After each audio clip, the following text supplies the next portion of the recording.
Salut, donc aujourd'hui on va commencer par démonter la sonde. Donc, je viens de couper la fiche, comme ça je peux passer ma clé. Tac, parce que sinon clé plate, avec la clé plate j'ai pas le bon angle. Soit je suis trop comme ça, soit je suis trop comme ça. Donc là, vu que c'est un 12 pans, je passe ma clé, je le débloque, on se retrouve après. Tac, donc du coup c'est bon, je l'ai débloqué avec une barre. Ah, ça avait l'air bon. Ah, ça avait l'air bon, mais j'ai un doute. Non, c'est ça bon. Tac. C'est grillé, on fait mon dent.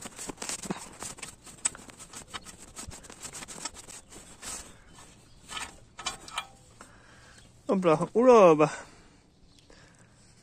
C'est carrément noir de chez noir. Pas étonnant qu'elle marchait plus.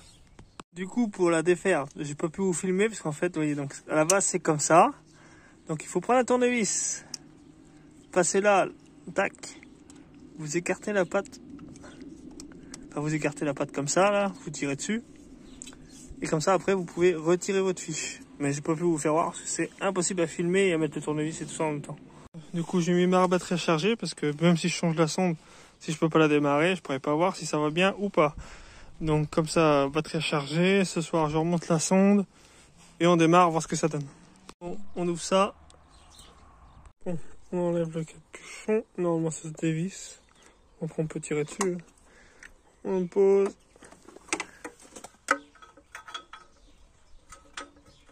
Je vais passer en dessous.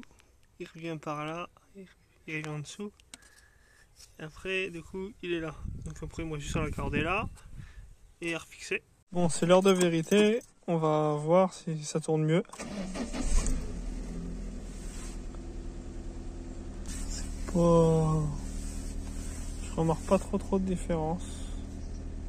Bon, on verra plus tard quand elle roulera. Voilà, donc là, j'ai ça démonté. Donc bon, du coup, j'ai sorti la clé. J'ai essayé avec une douille. Ma clé, elle passe pas à travers la douille, donc je suis douillé. Du coup, j'ai qu'une clé de 22, ça a l'air d'aller, alors que c'est du 21, mais... Est-ce que...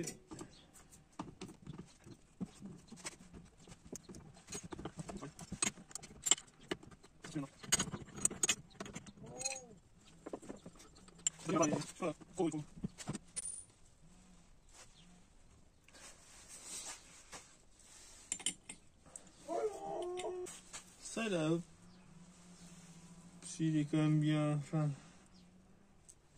d'extérieur comme ça, il a pas l'air vieux, mais d'intérieur, c'est quand même pas une coccinelle. Il est quand même, je sais pas si vous allez voir, il est quand même un peu mangé par la rouille, enfin pas mangé, mais il est un peu rouillé. J'ai pas encore ouvert, on verra.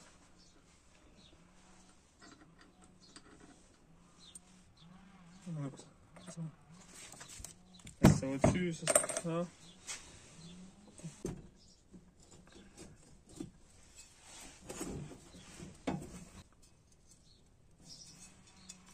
Je pense qu'en le nettoyant bien et tout, ça devrait le faire. Toutes les années.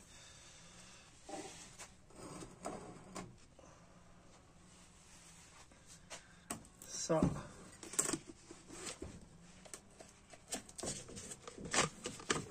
Poussière.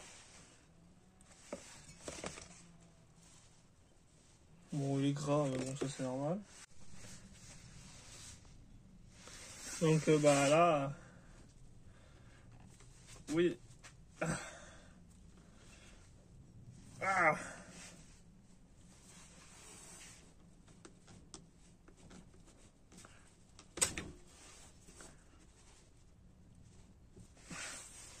Il est vraiment très efficace là, l'amortisseur.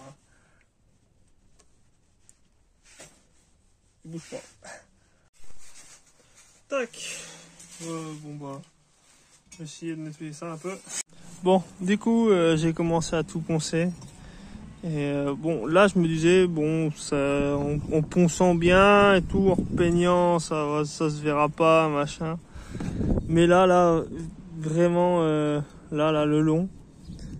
c'est un peu plus attaqué. Pas beaucoup plus, mais un peu plus. Mais il y a un endroit où il y a déjà un petit trou et tout. Bon, bah, du coup, ce que j'ai fait, c'est que j'ai été voir le contrôleur avec la pièce. Je lui ai dit, voilà, est-ce que ça passe ou pas? Il m'a dit que c'était bon, du moment que c'était pas de la rouille perforante. Ça, ils accordaient. Bon, ça y est, du coup, j'ai tout poncé bien comme il faut. J'ai mis une bonne couche de peinture. Enfin, j'ai mis anti-rouille pour vraiment que ce soit bien anti-rouillé. Peinture pour que ce soit bien peinturé, comme dirait je sais pas qui. Bon, voilà. Hey. Du coup, donc ça.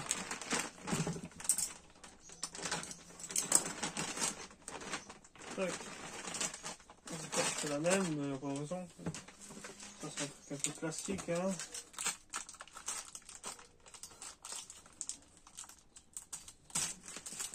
Du coup, bon bah j'ai défait ça. Bon, ça se défait tout seul, un petit coup de marteau comme ça à l'envers. Ça se défait, bah du coup c'est tout rouillé, du coup je vais faire un coup de propre. Oh voilà, ça fait un petit coup de neuf là. Tac, tac, donc il faut ça. Ma graisse.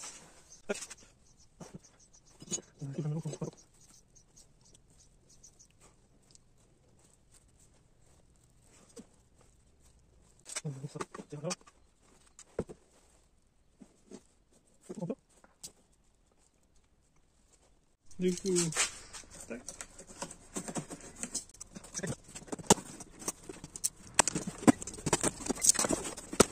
Bon, moi j'ai fait un truc, il y en a qui le font, il y en a qui le font pas, c'est un peu aléatoire. Il y en a qui disent que ça sert à rien, il y en a qui disent que c'est pratique. Moi tous les gars que j'ai connus, ils le font. Du coup c'est de rentrer, sortir la tige au moins 3 fois.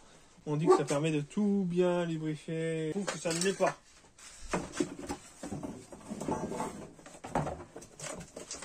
Voilà ça. Ridex mon copain.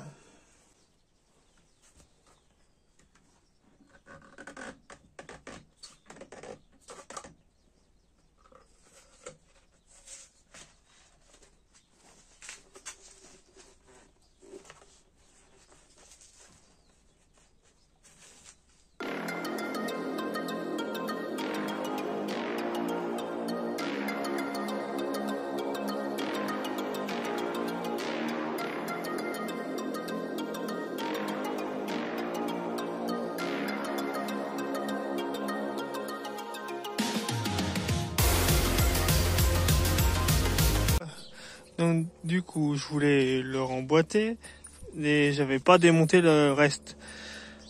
Donc il a fallu que je m'amuse à tout démonter parce que vu que j'avais démonté à l'arrache, ça a été une grosse galère. Donc j'ai démonté le moyeu, etc. Mais je me suis aperçu que la rotule du triangle, déjà le dernier coup j'avais remarqué celle-ci, je m'étais dit bon elle a changé, mais je me suis dit s'il y a que ça, bon c'est pas grave. Mais la rotule du triangle, elle est vraiment pas terrible du tout. Je pourrais le remonter comme ça, etc. Mais de toute façon, cette 206, ça fait déjà des mois qu'elle est là. Donc je suis plus à 1 ou 2 mois près. Du coup, je vais attendre et je vais commander un triangle. Comme ça, je remonterai un triangle neuf. En même temps, je remonterai après ça. Et je changerai du coup en même temps ça. Donc il faut que je commande ça. Sûrement pareil pour l'autre côté, un triangle aussi. Comme ça, quand je ferai l'autre côté, j'aurai aussi un triangle neuf. Je vais sûrement commander ça aussi pour l'autre côté, on verra. Et j'ai aussi mon joint de cache-culbuteur à commander. Et normalement ce sera tout. Donc on se retrouve dès que j'ai les prochaines pièces et que j'ai le temps.